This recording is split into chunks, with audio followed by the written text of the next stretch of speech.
নমস্কার বন্ধুরা, আমি অরিন্দম চলে আসলাম আজকে এই মুহূর্তে 2022 সালের প্রাইমারি টেট নিয়ে বিরাট একটা গুরুত্বপূর্ণ আপডেট। পর্ষদ সভাপতি কিন্তু বলেছিলেন যে 50,000 শূন্যপদ ভ্যাকান্সি দেওয়া হবে 2022 টেট পাস প্রার্থীদের জন্য, এটা বলেছিলেন। এবং প্যানেল প্রকাশের 48 ঘন্টা পরে কিন্তু তাদের নিয়োগ নোটিফিকেশন দিয়ে দেওয়া হবে, এটা পর্ষদ সভাপতি বলেছিলেন। এটা বলেছিল 2022 স্টেট পাস ঐক্যমঞ্চ। এটাকে নিয়ে মুখ খুললেন পর্ষদ সভাপতি। পর্ষদ সভাপতি বলছেন, আমি কখনোই বলিনি যে 50,000 শূন্যপদ আমি দেবো। সো ভিডিওটা খুবই গুরুত্বপূর্ণ হতে চলেছে। সো ভিডিওটাকে স্কিপ না করে প্রথম থেকে শেষ পর্যন্ত দেখুন।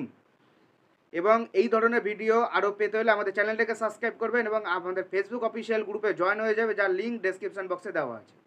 সো বন্ধুরা, চলুন আজকের এই গুরুত্বপূর্ণ ভিডিওটা শুরু করি।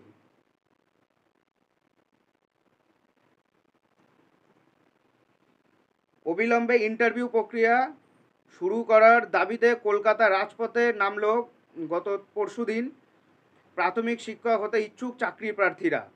ইন্টারভিউর বিজ্ঞপ্তি প্রকাশ করে দুটি ইন্টারভিউ নেওয়ার প্রক্রিয়া শুরু করার দাবিতে সোমবার শিয়ালদা থেকে শ্যামবাজার পর্যন্ত মিছিল করলেন 2022 সালে টেট পাস করা চাকরি প্রার্থীরা। তাদের দাবি, অবিলম্বে ইন্টারভিউ প্রক্রিয়া শুরু করুক প্রাথমিক শিক্ষা পর্ষদ। মিছিলে শুরুতে কয়েকজন চাকরি প্রার্থী প্রথমে মাথা ন্যাড়া করেন। প্রসেনজিৎ রায় নামে এমন এক চাকরি প্রার্থী বলেন, আমাদের নিয়োগে কোনো আইনি জটিলতা নেই, তবুও ইন্টারভিউ প্রক্রিয়া শুরু হচ্ছে না। পেটের জ্বালায় পথে নেমেছি, মাথা ন্যাড়া করে প্রতিবাদ করছি। চাকরির দাবি তুলে বিদেশগাজী নামক এক চাকরি প্রার্থী বলেন, আজ গোটা রাজ্যে জেলার বিভিন্ন প্রান্ত থেকে চাকরি প্রার্থীরা বিক্ষোভ মিছিলে এসেছেন। প্রাথমিক শিক্ষা পর্ষদের সভাপতি গৌতম পাল মহাশয় প্রতিশ্রুতি দিয়েছিলেন 2014-17 টেটের প্যানেল প্রকাশ হওয়ার 48 ঘন্টার মধ্যে 50,000 শূন্যপদে ইন্টারভিউর বিজ্ঞপ্তি প্রকাশ করা হবে। কিন্তু ওই প্যানেল প্রকাশ হওয়ার পরে নিয়োগ হয়ে গেল, এখনও ইন্টারভিউর বিজ্ঞপ্তি প্রকাশ পেল না। যদিও এই নিয়ে প্রাথমিক শিক্ষা পর্ষদের সভাপতি গৌতম পাল মহাশয় বলেন, 2014-17 টেটের নিয়োগ প্রক্রিয়া এখনও শেষ হয়নি। আমি প্যানেল প্রকাশের করার জন্য নয়, নিয়োগ প্রক্রিয়া শেষ হওয়ার পরে আমি 2022 টেট প্রার্থীদের নিয়োগ বিজ্ঞপ্তিদের কথা বলেছিলাম।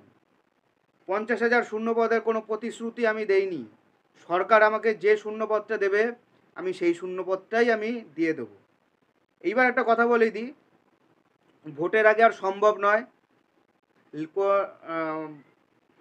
মহিলা পুলিশেরও কিন্তু বেরিয়ে গেছে রিক্রুটমেন্ট, বেরোলে আজকালের মধ্যে বেরোনোর কথা ছিল। বাট এই মুহূর্তে ভোটের আগে বেরোনোর চান্স নেই, কারণ 2022 ডিএলএডের যতক্ষণ না এদের জয়নিং কমপ্লিট হচ্ছে, সে ভোটের পরে হোক, 2 বছর পরে হোক, 10 বছর পরে হোক বা 100 বছর পরে হোক, নিয়োগ পর্ষদ সভাপতি করবে না 2022 স্টেট পাসদের আগে। 2022-দের আগে ইন্টারভিউ কমপ্লিট হবে। অলরেডি আজকে মনে হয় ইন্টারভিউ, মনে হয় লাস্ট ডেট সম্ভবত 1 থেকে 7 তারিখ পর্যন্ত ইন্টারভিউ নেওয়া কমপ্লিট হয়ে যাবে। ইন্টারভিউ কমপ্লিট হয়ে যাওয়ার পরে তারপরে কিন্তু আদালতে যে সুপ্রিম কোর্টে কিন্তু কেস আছে, সেই কেসে যে নির্দেশ আসবে সেই নির্দেশ অনুযায়ী কিন্তু এদের জয়নিং কমপ্লিট হবে। মধ্যা কথা হলো গিয়ে সেই জয়নিং মানে এদের ইন্টারভিউ নোটিশ পেতে পেতে আগস্ট কিন্তু হয়ে যাবে, এর আগে সম্ভব নয়। সো বন্ধুরা, এটাই হলো আজকেকার আপডেট। সো এরকম আপডেট পেতে হলে আমাদের চ্যানেল নিউজার অরিন্দমকে সাবস্ক্রাইব করে আমাদের পাশে থাকুন। দেখা হচ্ছে পরের ভিডিওতে। ভালো থাকবেন সবাই।